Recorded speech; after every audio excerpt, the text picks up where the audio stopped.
tribal belt ब्लकनि जायफोर एनक्रचार बे एनक्रचारफोरखौ एभिक्ट खालामथारनांगोन खालि नटिसल' होब्ला जाया नटिस होनायनि उनाव एक्सनाव थांनांगोन आरो एभिक्ट खालामथारनांगोन रिमुभ खालामनो थाखाय प्रद्युत कुमार बरा मुंनि सासे जोहोलावा मानगोनां गुवाहाटी हाइकर्टआव केस होदोंमोन PIL बे PIL केसनि जा जाजमेन्ट बे जाजमेन्टआव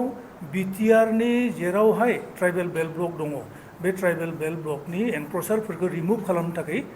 जाजमेन्ट होदों थ' बे जाजमेन्टखौ फल' खालामथारनांगोन आरो बे फल' खालामनो थांनायनि बेलायाव BTC सरकारा दा बावै बिथांमोना नटिस सार्भ खालामदों चिरां आरो बाक्सानि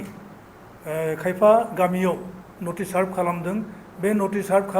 खालामनाय खामानिखौ जोङो साबायखर बावहरदों जोङो वेलकाम खालामदों बे मोजां खामानि जादों किन्तु खालि नटिसल' सार्भ खालामब्ला जाया एभिक्ट खालामथारनो नांगोन एज पार द chapter 10 of the Assam Land and Revenue Regulation Act and as per the judgment in the case of PIL 78/2012 Pradyut Bora versus Assam जिथु केस बे केसाव जा जाजमेन्ट होबाय बे जाजमेन्टखौ इमप्लिमेन्ट खालामनाया बिटिआर गभर्नमेन्टनि डिउटि आरो बे डिउटिखौ बिथांमोना फालिथारनांगोन आरो बे मोननै मोनथामल' थावनियावल' नङा आरोबो गोबां माने एनक्रचार दङ बिटिआर एरियायाव 11 ट्राइबेल बेल्ट 8 ट्राइबेल ब्लक दङ टोटल 19 ट्राइबेल बेल्ट्स एन्ड ब्लकआव गोबां एनक्रचार दङ नन प्रोटेक्टेड क्लास अफ पिपला बिसोरो आवग्रिनानै लानानै दङ फर्सफुलि हाफोरखौ आवग्रिनानै लादों बै एनक्रचमेन्टफोरखौ जा रिमुभ खालामनो थाखाय हाइकर्टआ जाजमेन्ट होदों आरो बेखौ बिथांमोना मावफुंनो थांनायनि बेलायाव बेखौबो नायनांगोन जाहाथे जोंनि प्रोटेक्टेड क्लासफोरखौ जाहाथे टाच खालामा जोंनि बर'फोरखौ जाहाथे टाच खालामा ट्राइबेल माहारिफोरखौ जाहाथे टाच खालामा आरो जायफोर सुबुङा ट्राइबेल बेल्ट ब्लक कन्स्ट्राक्शननि बा कन्स्टिटिउसननि आगोलनिफ्राय थानाय मानसिफोरखौबो बिथांमोना टाच खालामनो हानाय नङागोन आरो सोरबाफोर जुदि एनक्रच खालामदों ट्राइबेल बिथांमोननो लेन्ड हानि पाट्टा होनायनि बेबस्था लानांगोन फरेस्ट राइट एक्ट इमप्लिमेन्ट खालामनानै फरेस्टआव थानाय ट्राइबेलफोरनो as per the recognition of settle tribe and other traditional forest dwellers recognition of forest right act 2006 नि बायदियै बिथांमोननो हानि पाट्टा होनांगोन हानि सत्त होनांगोन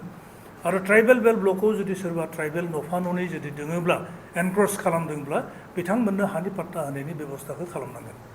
आरो जों नुनो मोन्दों गोबां गुबुन राजखान्थि हान्जानि लिडारफोरा अद्भुत खायफा माने मन्तब्य खालामनाय जों खोनानो मोन्दों नुनो मोन्दों ससियेल मिडियायाव नाथाय जोंनि दिनैनि बे मिटिङा बिथांमोननिसिम एपिल खालामदों जे राजनितिनि उर्ध्वआव थानानै राजनितिनि सायाव थांनानै जोंनि ट्राइबेलनि हाफोरखौ माबोरै बासायनो हायो ट्राइबेल बेल्ट ब्लकफोरखौ बोरैहाय प्रटेक्ट खालामनो हायो बेनि थाखाय बिथांमोनाबो हेफाजाब होनांगौ BTC गभर्नमेन्टखौ हेफाजाब होनांगौ आरो एनक्रचारफोरखौ एभिक्ट खालामनानै बेनिफ्राय डेपर्टेसन खालामनायनि मोनसे बेबस्था खालामनो थाखाय दिनैनि बे मिटिङा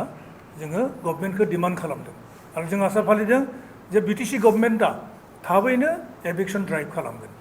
जों नुनो मोन्दों दि गुवाहाटी हाइकर्टनि जिखिनि नटिस बायदियै बे समाव एभिक्सना जानांगौमोन फोस्रांखांनाया जानांगौमोन नाथाय बे टाइमा बारलांबाय नाथाय गभर्नमेन्टआ दिनैसिम बे खामानिखौ मावाखै दा बिनि सायाव नोंथांमोना मा दा PIL नि जाजमेन्टनि डिउरेसन होआखैमोन जे एसेबां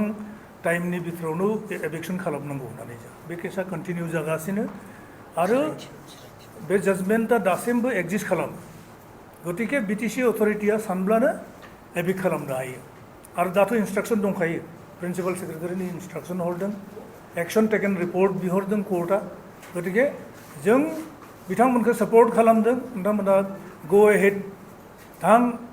नटिस सार्भ खालामब्लाल' थानो नाङा एभिक्ट खालामनांगोन गासैखौबो एभिक्ट खालामनांगोन आरो ट्राइबेल बेल्ट ब्लकखौ प्रटेक्ट खालामनांगोन आरो बे ट्राइबेल ब्लकआव गोबां हा बिटिआरआव आरो बे हाफोरखौ लानानैनो दिनै BTC जाबाय BSC जाबाय फार्स्टआव depending on the tribal belts and block land of the tribal belts and block बे ट्राइबेल बेल्ट ब्लकनि हाफोरा 47आवनो प्रटेक्ट खालामदों गोबां ट्राइबेल मानसि थानायखाय गोबां डाउन ट्रोडेन मानसि थानायखाय बेकवार्ड क्लासेस पिपल थानायखाय बे एरियाफोरखौ प्रटेक्टेड बेल्ट्स एन्ड ब्लक होननानै जा क्रिएट खालामदों आरो बडलेण्ड मुभमेन्टनि गुदि बाथ्रायानो बेनो ट्राइबेल बेल्ट ब्लक प्रटेक्सन खालामनाय ओंखायनो 1993 जा BAC जादों 2003 जा BTC जादों आरो 2020 27 जानुवारियाव जा मा जादों BTR जादों बेसा मा बेसा जादों ट्राइबेल बेल्ट्स एन्ड ब्लक बे थावनिया जोंनिखामोन ट्राइबेलनिखामोन माने जोंनि एबरिजिनेल मानसिफोरनि हा हुमोन गतिके बे हा हुखौ बासायनाया दानि BTC अथरिटि BTC गभर्नमेन्टनि प्राइम माने डिउटि जों नुनो मोनो बेखौ लानानै माखासे राजखान्थि हान्जाफ्रा सोरबाया थानो मोनो सोरबाया थानो मोना बेफोरबायदि राजखान्थियारि फाव खालामबाय थादों दा बिनि सायाव नोंथांमोनहा ट्राइबेल संघ हिसाबै मा कुइसन खालामनो सानो ट्राइबेल बेल्ट ब्लक कनस्टिटिउट खालामनायनि आगोलनिफ्राय जायफोर सुबुङा बै हायाव दंमोन बिथांमोना लिगेल बिथांमोना हा मोनगोन हानि राइट्स मोनगोन किन्तु आफ्टार कनस्टिटिउसन सोरबा जुदि फैदोंब्ला बे एनक्रचमेन्ट बै एनक्रचारफोरखौ होखारनाय बाथ्रासो बुंदों जोङो लिगेलि थानायफोराथ' थानो मोनखाबाय बिफोर क्रिएसन बेल्ट सोरबा जुदि दङमोनब्ला बे थानो मोनखाबाय आरो बिहा राइट्स दंखायो बे बनाफाइड हो जोङो वी आर डिमान्डिं एभिक्शन अफ द नन बनाफाइड पिपल non-protected people, those who have come after creation of the belt, जों बैसोरखौसो एभिक्ट खालामनायनि बाथ्राखौ बुंदों